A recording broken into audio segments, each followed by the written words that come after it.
Brenda White, Chair of AAM's Board of Directors, and I'm excited to be here. I'm joined by Rich Murphy, our CEO and President and Managing Director, Bob Schweitzer, who's our Chief Financial Officer, Chief Operating Officer, and Susan Cantor, who's our Senior Vice President of Marketing and Strategy.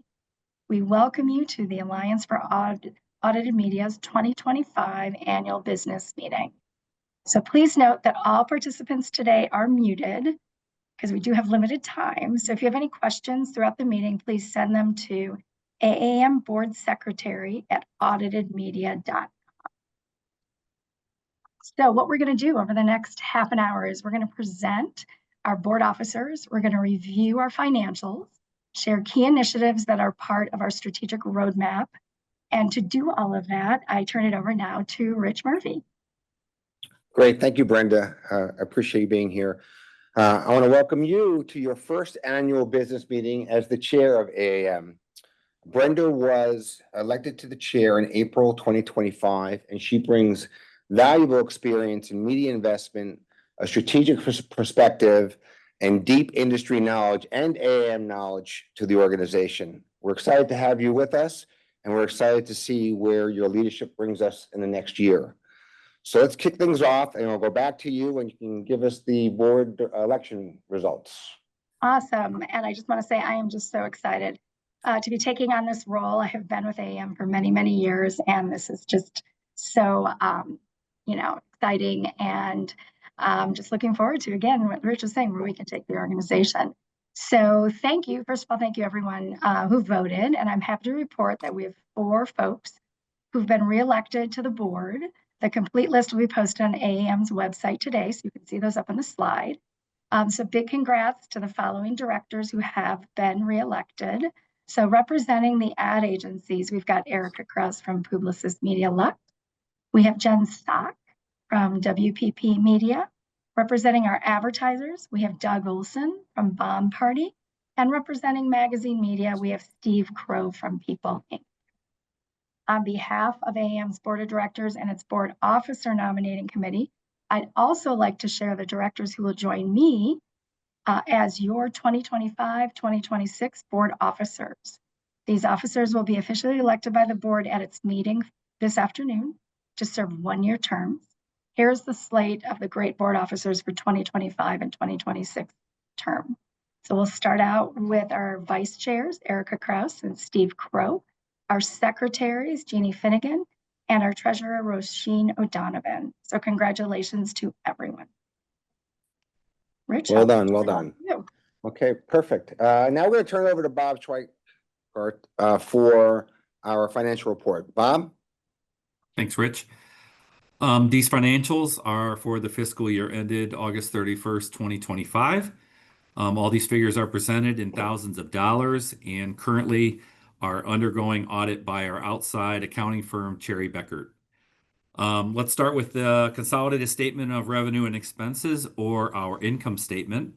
Total revenues for the year were $11.47 million compared to $13.1 million last year. The change in year over year is due to changes in our traditional membership, offset by changes in demand for our technical insurance and certification services. Expenses dropped to $11.03 million from $14.6 million last year, a decrease of 25%. The reduction mainly is due to completing the AAM and BPA merger about a year ahead of time and operating more efficiently post-merger. As a result, our net before investment income improved to a gain of $438,000 in 2025. On the next line, investment income for the year was $1.1 million, which represents about an 8% return on our diversified and professionally managed investment portfolio. Extraordinary items this year were $176,000, and really that's due to net changes in the pension portfolios, the risk transfer project that we underwent in the last 2 years. Ultimately, our change in net assets for the year was a positive $1.3 million, compared to a decrease of $1.4 million last year. This is a significant turnaround and positions us well for the future. Thanks so much. Oh, go ahead. We have our consolidated statement of financial position, or balance sheet, as of August 31. Total assets at the end of the year were 19.1 million, slightly down from the 19.9 million last year. Cash and investments together were 17.2 million, up about $1 million from last year, reflecting our improved liquidity. Accounts receivable was stable at $1 million, and our prepaid pensions decreased from $1.7 million to $9,000, and that's really due to finalizing that risk transfer project and transferring those assets back into AAM. On the liability side, AP and accrued liabilities dropped to 2.3 million from 3.9 million, and that really is due to the payables post-merger. Member deposits and advance payments decreased slightly to 2 million, and our net assets increased to 4.8 million, up from 3.4 million last year. Overall, our financial position remains strong. We have increased liquidity, stable investments, and a notable increase in our net assets.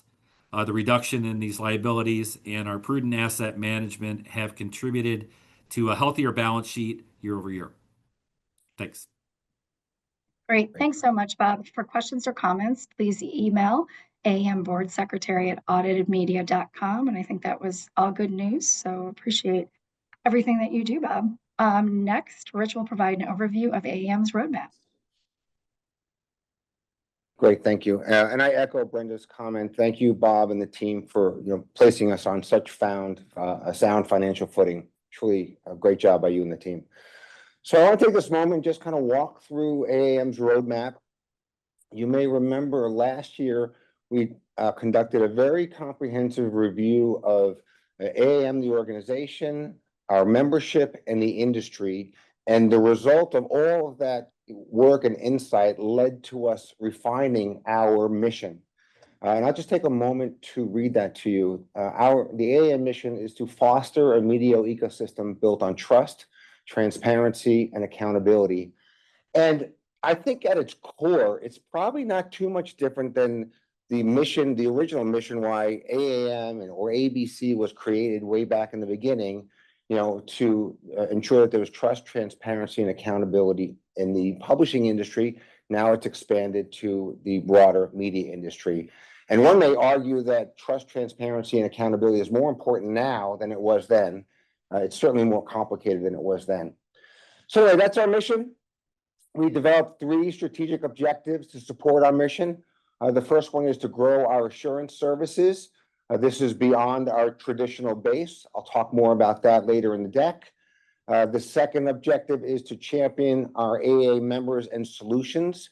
We want to make sure that we are the best partners that we can be to the AAM members, and we're advancing their businesses in the industry. And then lastly, we are to lead the industry collaboration. We have a big voice, an important voice, and we want to be part of all the discussions that move this forward and lead where we think it is appropriate. So that's our mission, and these are our objectives, and we'll walk through them in a little more detail next. But first, I want to take a moment and just recognize the people that are responsible for driving our strategy forward. Some of these faces might be familiar to you, but some of them may not be. But we have Scott Cunningham, who has joined us as our fractional Chief Product Officer. We have Susan Cantor, who leads our marketing and strategy.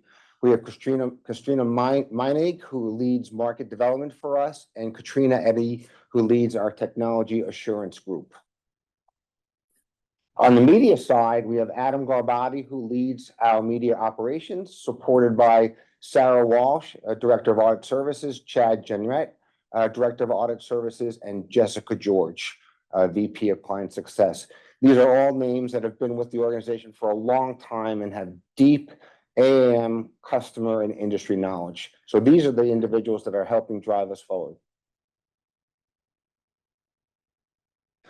So now I want to take a moment and talk about what we're doing to grow assurance. A lot of people look at AAM and they think of us as publisher auditors, media auditors, and that's true. But we have a growing business beyond our traditional core. And it's evolved over the years and it's been organic. And there are a lot of organizations that support the industry and move it forward. We have the IAB Europe, Point of Care, the Trustworthy Accountability Group, and all of these organizations are helping drive the industry forward. And oftentimes they develop standards and best practices and guidelines, and they either ask for our help developing them, or they ask for our help certifying them or assuring them, or they ask for our help with both. And so we're really proud of these partnerships that we have, and it's really allowed us to pivot strongly into the digital space. So through our work with these organizations, we've built very deep knowledge and a very strong customer base in digital ad measurement, brand safety and suitability, the measurement of podcasts, the measurement of event audience and actually event sustainability, and then the burgeoning point of care space, and the retail media space, which is also growing at a large clip. So these are, we're diversifying our portfolio, on our own and with partners. And so this is, the real base of our expansion right here. But we're working with partners, and we're working on our own to advance some of our assurance needs. Now, AI, it's changing everything, and it's adding a lot of efficiency, but it's adding a lot of risk. And we're seeing more and more that the industry is relying on AI, but they want more responsible AI. And if you take a look at this chart from the IAB, it's pretty telling that there's 70% of marketers surveyed had experienced one AI incident. Only 33% of brands have governance tools for AI, right? And 94% of marketers, want better safeguards on AI. And this is only from the marketer side, right? But what I'm also seeing on the publisher side are publishers getting tripped up by on editorial or content production policies, not within their own house. Oftentimes, if they bring in a third-party content producer or freelancers, I've seen a few of those situations lead to mishaps in the marketplace. So the AAM has been watching this really closely, and we've built a solution that we think can really help the industry get its arms around the ethical use of AI. So when you look at AI, the scope creep is tremendous, right? You can really go far and wide, but we wanted something that really spoke to our industry. So we started doing a lot of digging, reading a lot of text, and we identified 8 pillars around the ethical use of AI that we thought we initially thought would be good for publishers and buyers, right? But what we found out is not only is it good for publishers and buyers, it's also good for the intermediaries in the ecosystem, and the ad tech vendors as well are seeing value in this. And so if I go through them very quickly, AI policies, transparency and disclosure, rights and permissions, accountability, human oversight, bias and fairness, data protection, training and education, and risk management. We've built a whole framework to make sure that your publishers are protected, the buyers are protected, and the industry is protected. So we're really excited about this, and we've been rolling this out with success along the way. So I just want to give you an update there. And then lastly, we're seeing growth in the event space. A lot of our publishers are actually launching events and growing events this year, and the audit is helping them, justify the attendees or the exhibitors' return on investment. And so we've seen a lot of progress in this area.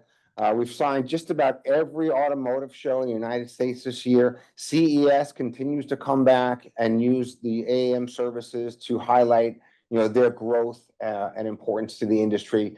And so this is another area that we're looking at that publishers are moving into, more money is moving into, and we think we can have a role in making sure it's safe and secure.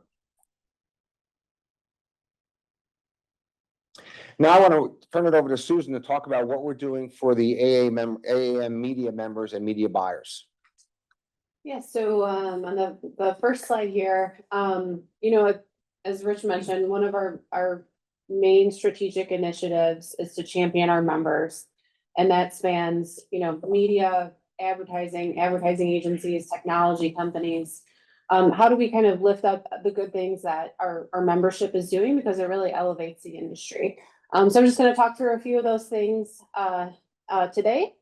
And the first is just increasing the amount of data that's available through AAM, the good, verified, reliable, trustworthy data that our organization has been known for many, many years.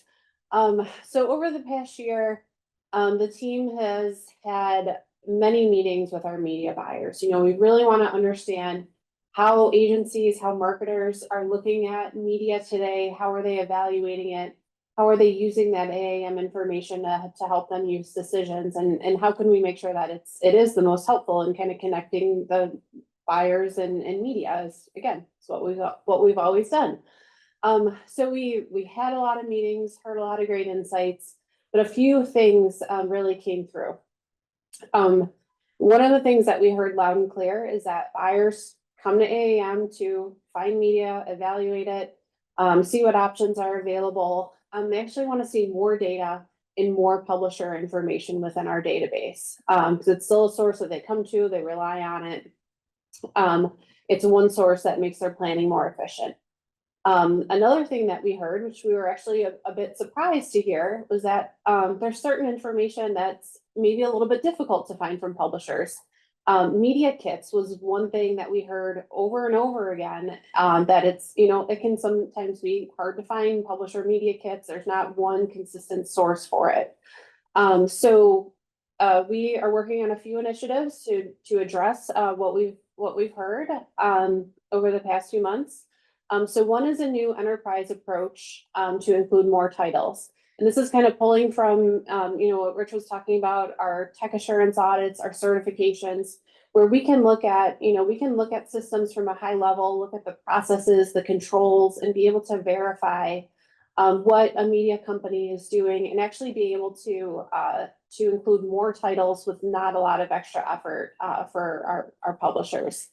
So there's a lot more that goes into it. We're happy to talk about that, but it's a new approach where we can include more titles without a lot of extra effort within the AAM ecosystem.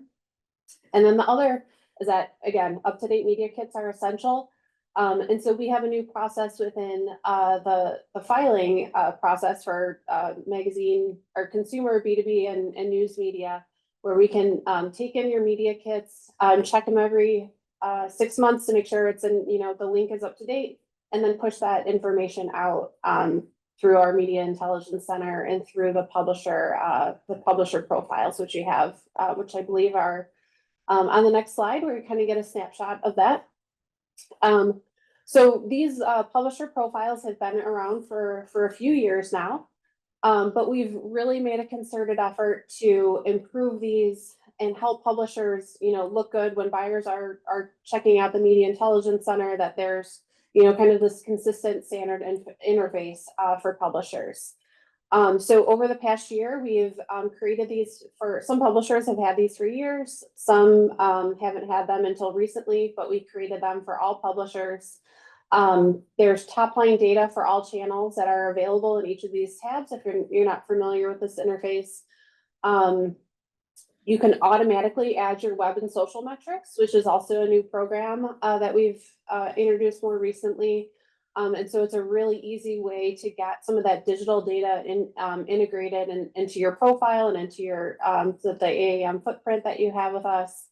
And they can be enhanced with images, video, advertising contacts. And then you see the AARP example right there.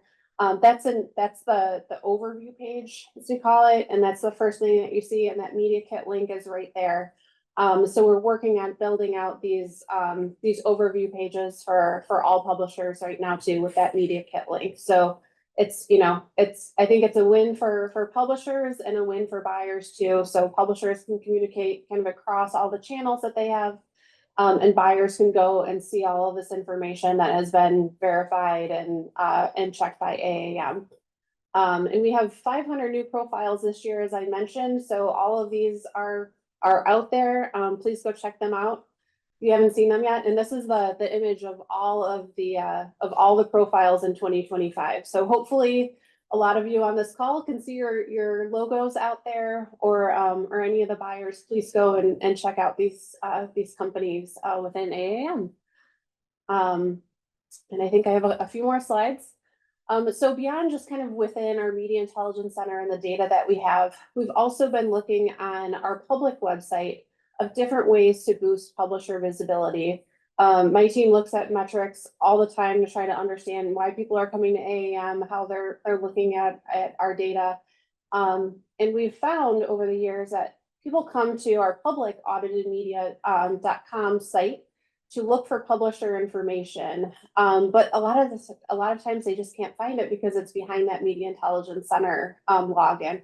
So we're working on some new ways to highlight publishers and a lot of the other certified clients that we were talking about before, to highlight them on our public website and then generate more interest around that too. So there's three quick initiatives that I will walk through. The first is Media Intelligence Preview. And this is really just the simple idea of taking the top line data from all of our publisher numbers and featuring it more prominently. So we've had, over the years, we've had different reports that are available for free for download on our site. This just puts a little bit more structure around it. So again, it's, access to top line data, this housed behind a form. Users have to give us some information to access it. And then we will continue to work with them, let them know about the increased data and the number of media information that we have. So this has been, we launched this over the summer. We've gotten, a lot of downloads, a lot of increased engagement with these users. So again, it's just kind of a way to elevate and highlight some of the members that we have. And then we've also been expanding other parts of our website. So hopefully we just launched this last week. This is our new AAM assurance list, or the A list for short. And the idea behind this was, again, just to highlight our verified members, and to just show the breadth and depth of all these companies that have gone through some sort of verification to stand out. And again, show the good things that these companies have done. So this includes all the audited and certified companies. You'll see kind of in the middle there, it's media audits or industry certifications.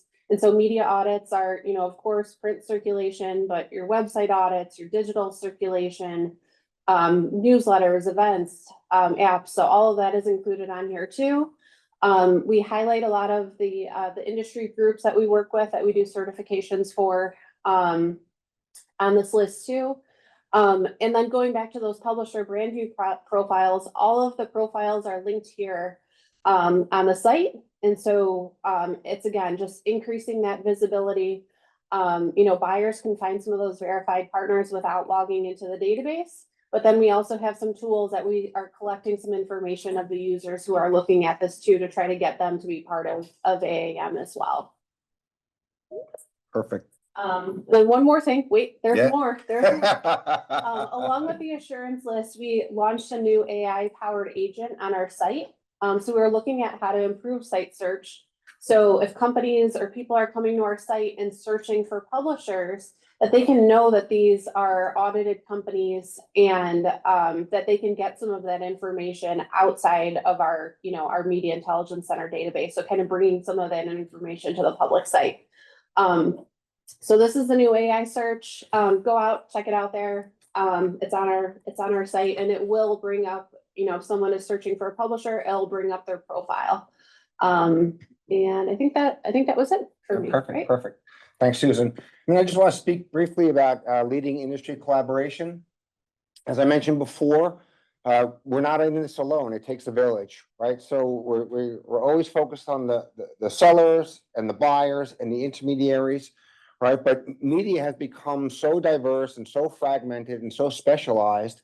You see all these organizations actually supporting their own corner of the media marketplace, right? And oftentimes they reach out to us to help support them, help them build standards and guidelines, and help them elevate the acceptance in the marketplace. So these are a few of our partners that we work with.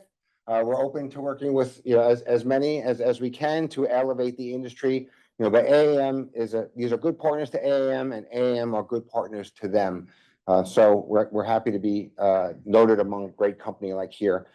And then lastly, AAM working groups. We launched this in 2024 because we needed to hear more feedback from the front line And so we meet quarterly. These are people on the front lines, on the coal face, that are using our reports, that are using our data, that are filing with us, and they're reporting back what's working, what's not working, what needs to be improved, what could be made better, right? And so we meet quarterly, and they've been really helpful. They're helping us update our digital reporting rules. They're giving us insight on Media 360, and they've been invaluable on the development of new programs like Ethical AI. So if you want to join us. If you have people on your team that you think should be on the group as well, send them over. We'll be happy to have them.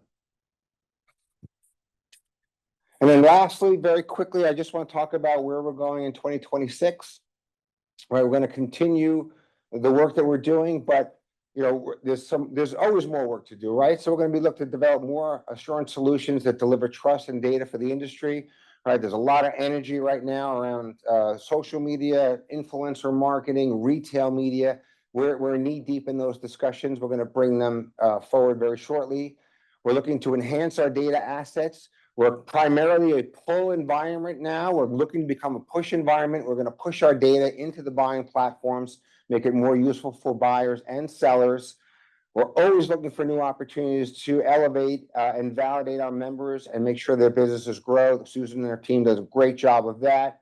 Right, we'll continue to work with the 4As, the ANA, PACMA, IAB to advance the industry and make sure that we're an important partner in those discussions, and that our members, by extension of us, are important partners in that discussion.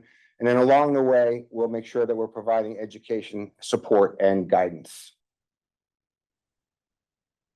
So lastly, I just want to thank you all for your support of AAM. I want to thank you all for your support of transparency. And I look forward to the balance of 2025 and moving into 2026.